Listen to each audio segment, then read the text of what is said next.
Jallisni dabartii yoo jiruun jiraate af tokko tuffannaa tatiyyaatee tanaa. Siyaaka'u nagaan koo kan kabajaaf kan jaalalaa jaalallee koo kanaan akka lubbu kootitti jaalladhu tasammaadhaaf tasammaa koo akkam fayyaa keeti maal taata nagaa akka taatiin an beeka tasammaa koo baay'een si jaalladha akkam baay'ee si jaalladhu immoo beektanatti fakkaata yeroo mara si argu si waliin haasa'u si waliin yeroo koo dabarsuun natti tola keessattuu bakkeewwan seena qabeessa magaala keenya keessa jiran walii wajjin yeroo deemnee daawwannu baay'ee natti tola si waliin yeroon ta'u gammachuu adda ta'e tokkotu natti dhaga'ama si dhawuun na dhukkubsa yeroo hedduu walii wajjin galma abbaa Jifaar deemnee daawwanneerra ani garuu waanan bakka seena qabeessa daawwadhuuf osoo hin ta'in waanan si waliin jiruuf qofa kan hedduu natti tolu hedduu na gammachiisa yeroo ati nagattee immoo sababa hojiitiin fiildiiwwan garagaraa deemtu keessi koo duwwaa waan ta'e natti fakkaata akkan waan tokko dhabeetti nuuf ilaala tasammaa koo si dhabee jiraachuu waan hin danda'u natti hin fakkaatu otoo yeroo hunda si waliin taa'ee natti tola nyaatiif dhugaatiin illee dhabamee si waliin otoo naasee nan qofa sin jaalladha tasammaa koo umrii koo guutuu si waliin dabarsuun barbaada yoon si dhabeen jiraadhu yeroo mara ija koo duraan fagaatiin si arguun barbaada Asteer Wolde Gabreelis hin fagaatiin yoomuu ija koo duraa jettee weelliste dhugaadha na jalaan fagaatiin sirbi kunis waan keessa koo baay'ee ibsuu fi baay'een jaalladha yeroo mara nan dhaggeeffadha siinis kunoo si affeereera hin fagaatiin yoomuu ija koo duraa jaalallee koo tasammaadhaaf kan godina Jimmaatti argamu kan hedduu si jaallattu jaalallee kee dhugaa bashaatuudha magaalaa Jimmaarraa.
Nageenyi koo kabajaaf jaalala karaa dambalii jaalala raadiyoo Oromiyaatiin si haa ga'u maaloo waa'ee jaalala keetii yoon taa'ee yaadu sammuun koo boqonnaan argatu garuu yoon barreessee bifa barreeffamaan ibsa jedhu jechuma itti fayyadamuun beeku jaalleeku ani qaamaanis si bira jiraachuu baadhu yaadaan daqiiqaa muraasaaf illee si dagadhees si nadda ba'ees hin beeku lubbuu koo seenaa waliin dabarsine duudha waan ta'eef himee yookiin barreessee xumuruu hin danda'u safuu ni yaadatta yoo ta'e gaafa maatiin keessan imala deemanii jennaan ati immoo ganamaan kaatee karaa dheeraa deemtee dhuftee wajjin oolle haala gaariidhaan waliin gangalannee wal dhungachaa osoo waliin taphannu ati jecha wayii dubbattee jennaan anis aareetan kanaan booda siyyuun barbaadu jedheen si biraa ba'uuf taanaan atis akkan aaree fi yaada keessa seenuu koo hubatte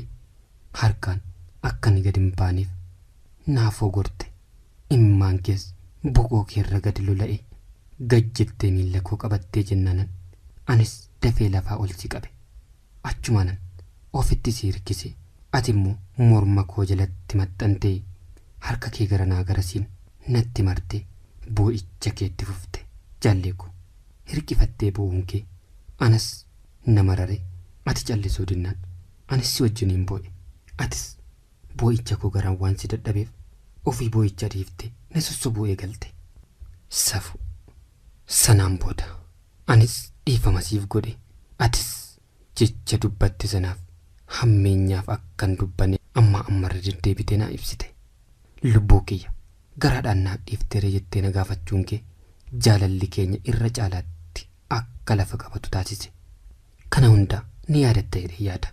Lubbuu maal kana qofa seenaan garaa nama nyaatu kayyoo hunda gatamne meeqatu jira. Safiyyee ko anan kana yoon jedhe ati kanaa ol yaadachuu dandeessa.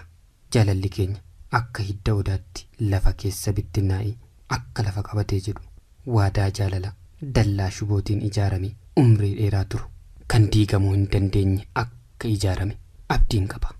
Safiyyee namoonni baay'een akka mucaa sana jala deemtii amma maal goote jedhanii odeessaa kan turan yoomu akka nu wal biraan deemnee fi baay'ee akkasi jaalladhu hubachuudhaan ammammoo nu raajeffataa jiru.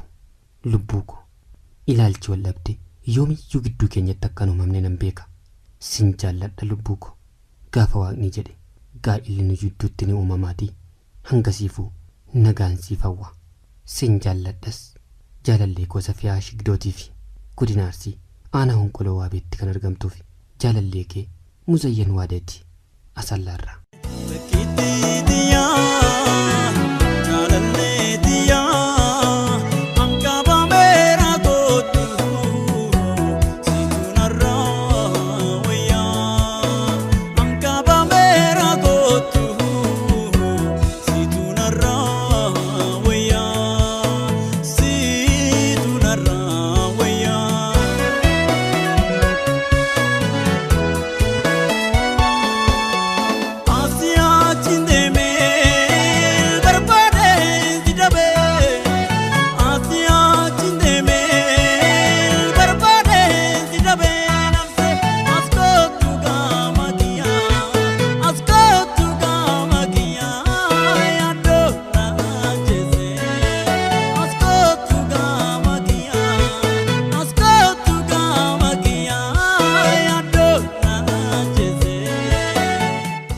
Jaalalli ufin tulu. Jaalalli badii namatti lakkaa'u dhiifama namaa godhaa jedhama. Dhugaadha. Kun marti dhugaa ta'uusaa kanan bare garuu namarratti osoo hin ta'in waan anarra ga'e irraa ka'eeni bal'ata. Hedduun si jaalladhe. Jaalala ijoollummaa mi'aawaa sana waliin dabarsine. Hankan uffata koo gatuttan jaalala keetiin maraadhe. Amma maatiin koo na jibbanitti. Otoo haala akkasiitiin jirru waan hedduu narratti raawwatte bal'ata. Bakka guddaan siif qaba. Baay'een si jaalladhas. Si dhabee jiraachuu waan hin danda'u natti hin fakkaatu. Ati garuu kana mararraanfatte fakkaata. Anarratti dubartii biraa jaallatte. Haa ta'u erga sitti tolee awwaan gaariin siif hawwa waan ta'eef waanuma jaallatte godhee dheensi dhiise. Amma immoo waliin gallee fakkaata gargar baatanii anaan dhiifama gaafatte. Waanan baay'ee si jaalladhuufan dhiifama sii godha. Si dhabuu waan na dhukkubsuuf si jibbee osoo hin ta'in otuman si jaalladhuun si dhiise. Sababaati nama biraa jaallatteen. Amma garuu badii kee amantee dhiifama yoo na gaafatte maalan godha? Onneen jaalalaa kana dura siif banamte nama kaaniif cufamtee jirti waan ta'eef suma qofa keessummeessite.